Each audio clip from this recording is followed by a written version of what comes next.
बिस्मिल्लाहिर्रहमानिर्रहीम। अस्सलाम वालेकुम एवरीवन। उम्मीद है अल्लाह पाक के फजल करम के साथ आप सब खैरियत से होंगे। आज मैं आपके साथ फ़िश साफ़ करने का बहुत ही आसान तरीका शेयर करने जा रही हूँ, जिससे ना सिर्फ फ़िश साफ़ होगी बल्कि इसकी स्मेल भी दूर हो जाएगी।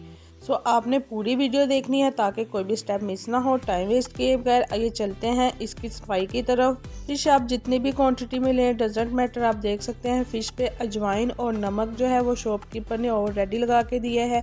अब मैं इसमें 2 से 3 टेबलस्पून नमक के ले रही हूँ, वो इसके ऊपर से स्प्रिंकल कर दूंगी। 4 टेबलस्पून आटे के लूँगी, आटा जो नॉर्मली हम घर में यूज़ करते हैं। इससे एक तो इसकी स्मेल दूर होगी और सेकंड ये शीशे की तरह साफ़ सुथरी हो जाएगी। 10 से 12 मिनट के लिए आपने इसको लगा के तो रख देना है। आप देख सकते हैं 10 से 12 मिनट हो चुके हैं। फ़िश की सफाई के लिए हमेशा खुला और बड़ा बर्तन यूज़ करें। अब मैं इसमें पानी शामिल करूँगी और हाथ की मदद से इसको अच्छी तरह मसल के आटा और नमक साफ़ कर लूँगी। आपने स्टेप्स को फॉलो करना है। इसके साथ ही अगर आप न्यू विजिटर हैं तो प्लीज़ मेरे चैनल को सब्सक्राइब कर दें, बेल आइकॉन को प्रेस कर दें ताकि हर आने वाली न्यू आसान और इंटरेस्टिंग वाली वीडियो का नोटिफिकेशन सबसे पहले आपको मिल सके। ट्रस्ट में ये टोटली फ्री है, बट ये आपकी तरफ से एक ग्रेट रिवार्ड होता है जिससे खुशी मिलती है।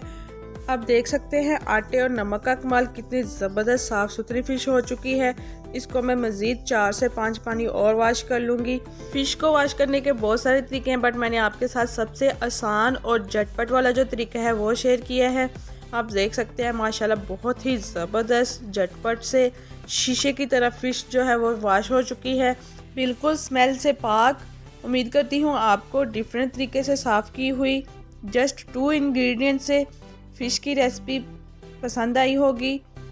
फ्रेंड्स और फैमिली में लाइक और शेयर करना मत भूलिएगा। मैं आपके फीडबैक का वेट करूंगी। आपने मुझे कमेंट बॉक्स में कमेंट करके ज़रूर बताना है कि आपको वीडियो कैसी लगी।